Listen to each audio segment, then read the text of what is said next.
Hi everyone, this is Rachel, and today I'm going to be using this sketch that I drew up using Windows Publisher. Now, I am using this sketch and I'm going to stick very close to it. I'm just going to make a little tweak here and there. So I'm using a kit that I put together for a crop I was going to a couple weeks ago, and these were pieces I had still as part of the kit. I'm still working my way through it. I'm using a lot of scraps in this kit because those two pictures I'm using that are of my niece's birthday cake from 3 years ago, and it was a really cool cake, so I wanted to scrapbook it. Because those pictures are so colorful, I really wanted to use colorful cardstock, but use it in small enough pieces that it wouldn't be overwhelming. So I'm taking these brightly colored pieces and I'm just cutting them into various strips. That orange paper is a very old little yellow bicycle piece of paper. The yellow paper, actually, it's white with yellow crosshatches on it.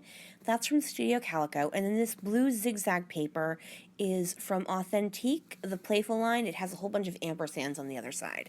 And then the last piece of pattern paper I'm using is this multicolored chevron paper, and that is from Echo Park Paper Anything Goes. So I'm decide that I'm going to back these two photos on some white cardstock, and this is just a piece of scrap I had sitting in the kit. Because it's so colorful and I decided to go with that really bright lime green as my background paper, I really felt it just needed a bit of a break in the color department, so I'm just going to mount both of them as one piece onto that white cardstock. This also helps in the fact that I do not have a lot of that Anything Goes paper, and I don't have anything longer than about 6 inches. And by putting those two photos together on a block, I can do the trick of cutting two pieces in half and making it appear longer that I wouldn't have been able to do separating it. I could have, but it would have been a lot more work, so I would have had to separate it into 3 and get them all matched up properly, and yeah, I was so not going to do that. Now, what I'm starting to do is get all my papers laid down in something that's pleasing to my eye. I wasn't following this part of the sketch because I knew, depending upon what I had available to me, what the colors were, it was going to end up looking differently. Now, once I get everything laid out the way I want, I do cut away from me gluing everything down because it just took a while, and watching people glue stuff down over and over and over again, I just can't imagine anyone actually wants to watch that. But I am just being mindful that I can see everything and that everything works well together, that I don't have too much glue together, that I'm trying to make sure I get a piece of every pattern paper into each section of pattern papers. Now I've got everything glued down now, and I'm just trimming off the top and bottom pieces. And what I'm going to work on now, okay. So this little piece was sticking up, so I take some wet glue to it.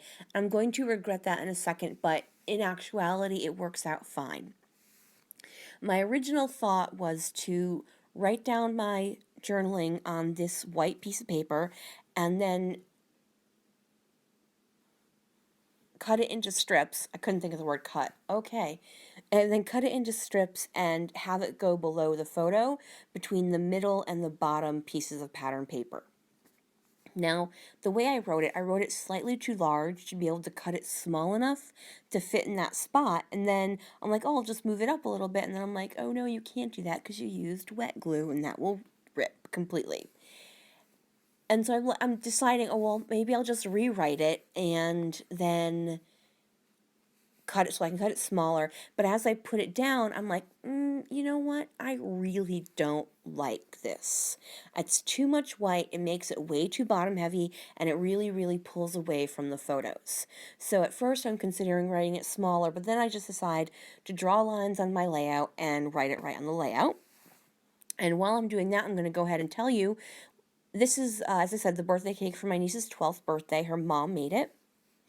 It's from a design on Pinterest where you take the cake and you kind of separate them into different bowls, and then you plop each one in the middle so it all spreads out, kind of like raindrops on a puddle.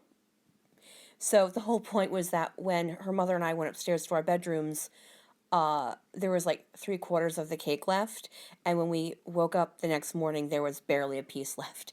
There were like 10 or 11 girls, so, but still, because at first they're like, oh, no, no, no, just a tiny piece, or, oh, we'll split a piece, but by the next morning, that cake was decimated. So what I'm doing first is I have these acrylic stars, and these came from the Scraptastic stocking stuffer kit.